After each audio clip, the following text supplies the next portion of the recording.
My name is Krishna Sarvani Desapatla. I go by Vani. I graduated Cooper and I did my undergrad in biomedical engineering at the University of Houston. I'm doing my PhD in electrical engineering. I study human motor control, how the body moves, how it interacts with objects, and how that changes after stroke at Northeastern University, which I don't remember if I said already. The research that I did was part of a brain-computer interface lab. They're essentially systems in which we're trying to integrate either something that's happening on a computer or a machine like a robot or an exoskeleton which fits over the human body to the brain itself. So what I was really interested in was building braces or cuffs for an exoskeleton that was based off of a 3D scan of a child. And that way we can make it completely customizable. It means that we can just reprint cuffs every time the child grows bigger because they're growing.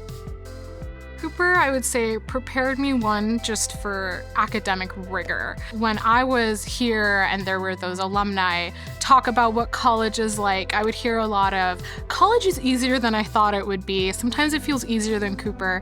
And I think some of that applies. I think there are aspects of an undergraduate education that of course are difficult. They're meant to be difficult. But I think that transition from high school to undergrad was a lot more seamless because I was at a certain level already kind of used to doing a lot of work at home, having to do some work over the weekends, but also learning how to balance work and life and learning what that balance could and should look like and having that understanding, not only of academics, but also just in life.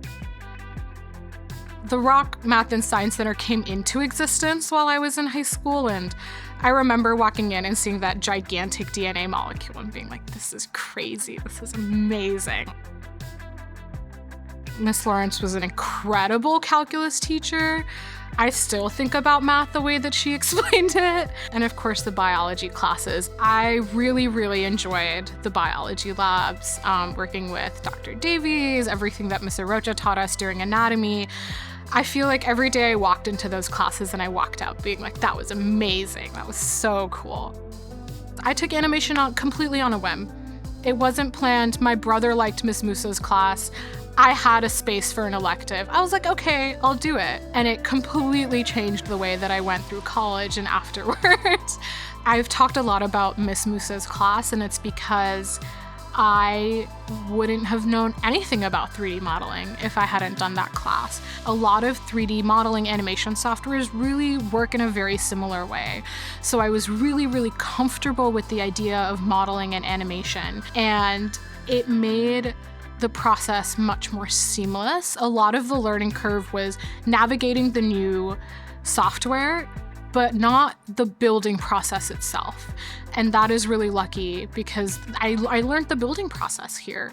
Something that I think is really iconic about a Cooper education is the way that the education is really focused on the individual as a whole. It's not just how many elements can you list off the top of your head, or it's not an education that's focused on rote memorization. For me, it really felt like a holistic way of trying to get you as a young, impressionable student to learn more about the world in a way that's manageable, but also in a way that allows you to connect the pieces. I think a lot of the classes that I was in really encourage you to ask questions.